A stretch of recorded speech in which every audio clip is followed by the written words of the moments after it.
एक 13 साल की लड़की जिसके कंधों पर अपने पूरे परिवार की रिस्पॉन्सिबिलिटी आ जाए, ना कोई गॉडफादर, ना इंडस्ट्री में कोई बड़ा कनेक्शन, और जब वो अपनी आवाज़ लेकर म्यूजिक डायरेक्टर्स के सामने जाए तो उसे कहा जाए तुम्हारी आवाज़ बहुत पतली है। लेकिन वही आवाज़ कुछ ही सालों बाद इतनी पावरफुल बन जाती है कि पूरा हिंदुस्तान उस आवाज़ को पहचानने लगता है।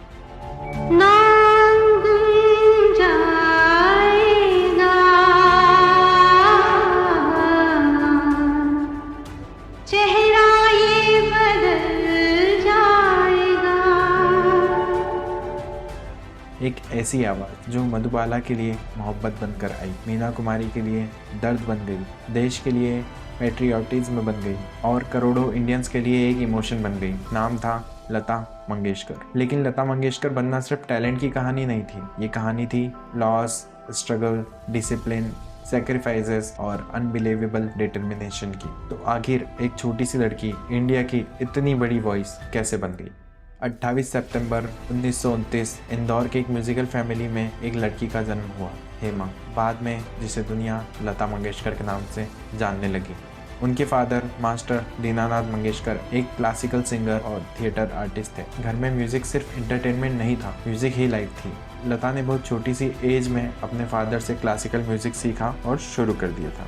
एक इंटरेस्टिंग इंसिडेंट है, एक दिन उनके फादर अपने एक स्टूडेंट को रियाज करा रहे थे। छोटी लता पास ही बैठी थी, सब सुन रही थी। स्टूडेंट एक राग गा रहा था और लता ने सडनली उसकी गलती पकड़ ली। फादर हैरान रह गए, उन्हें समझ आ गया कि इस बच्ची के अंदर कुछ एक्स्ट्रा ऑर्डिनरी है। लता की फॉर्मल स्कूलिंग भी बहुत कम रही है, उनका असली स्कूल था म्यूजिक और उनके पहले गुरु थे उनके फादर। लेकिन फिर 1942 में एक ट्रेजेडी ने लता की लाइफ को कम्प्लीटली चेंज कर दिया। उनके फादर का देहांत हो गया। लता तब सिर्फ 13 साल की थी। फैमिली की फाइनेंशियल रिस्पॉन्सिबिलिटी उनके कंधों पर आ गई थी और एक टीनेजर को टीनेज एंजॉय करने के बजाय काम करना पड़ा। उन्होंने मराठी फिल्म में एक्टिंग भी की और सिंगिंग भी। 1942 में उनका पहला रिकॉर्डेड सॉन्ग आया, लेकिन इंटरेस्टिंगली ये सॉन्ग फाइनल फिल्म से रिमूव कर दिया गया, यानी कैरियर की फर्स्ट रिकॉर्डिंग ही रिजेक्शन। और स्ट्रगल्स यहीं खत्म नहीं हुआ। लता स्टूडियो के चक्कर लगाती रही, ऑडिशंस देती रही, कभी वॉइस रिजेक्ट हुई तो कभी अपॉर्चुनिटी ही नहीं मिली। एक प्रोड्यूसर ने उनकी वॉइस को बहुत ही पतली माना, लेकिन एक आदमी ने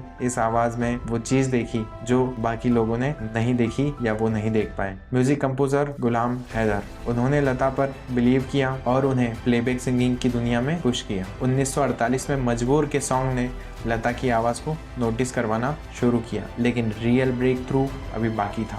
और 1949 में फिल्म महल आई, सॉन्ग आया आएगा, आएगा, आएगा, आएगा, आने वाला आएगा। और यहीं से इंडियन म्यूजिक हिस्ट्री चेंज होने वाली थी।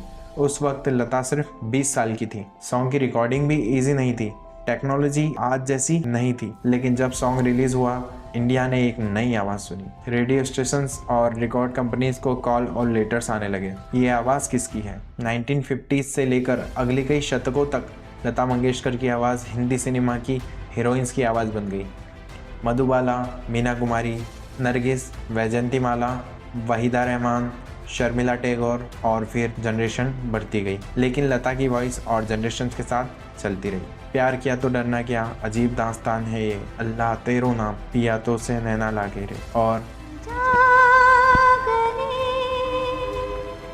जब देश को एक आवाज़ चाहिए थी, लता मंगेशकर की आवाज़ इंडिया की वॉइस बन गई। 1962 के इंडिया चाइना वॉर के बाद पूरा देश एक इमोशनल फेज से गुजरा। कवि प्रदीप ने लिखा, पंडित जवाहरलाल नेहरू की आंखों में भी आंसू आ गए थे। लता की आवाज़ सिर्फ फिल्म्स तक लिमिटेड नहीं थी, it could makes an entire national feel something together. लेकिन हर लेजेंडरी जर्नी की तरह लता की जर्नी भी कम्प्लीटली स्मूथ नहीं थी, और सबसे ज़्यादा डिस्कशन हुआ उनकी यंगस्टर सिस्टर आशा भोसले के साथ। दोनों सिस्टर्स एक्स्ट्रा ऑर्डिनरी सिंगर्स थी, लेकिन उनकी स्टाइल कम्प्लीटली डिफरेंट थी। लता ने शादी नहीं की, उन्होंने अपनी लाइफ का बहुत बड़ा हिस्सा म्यूज़िक और फैमिली को डेडिकेट किया।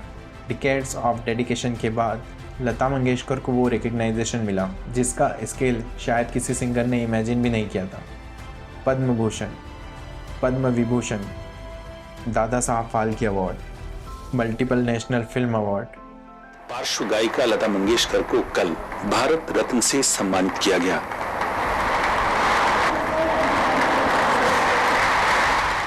लेकिन इंटरेस्टिंग पार्ट ये है, लता मंगेशकर की लेगेसी सिर्फ अवार्ड्स की लिस्ट नहीं है। उन्होंने थाउजेंड्स ऑफ सॉन्ग्स रिकॉर्ड किए, मल्टीपल इंडियन लैंग्वेज में गाया और जनरेशन्स ऑफ सिंगर्स को इंस्पायर किया।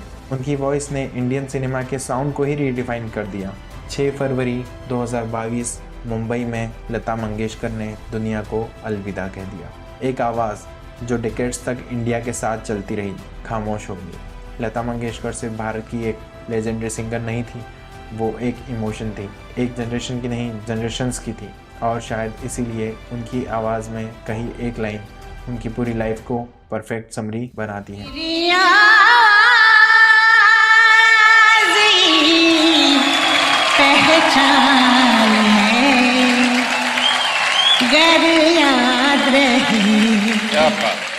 इसी तरह की बायोग्राफीज़ को सुनने के लिए चैनल को सब्सक्राइब करें, लाइक करें और बेल आइकन को प्रेस करें।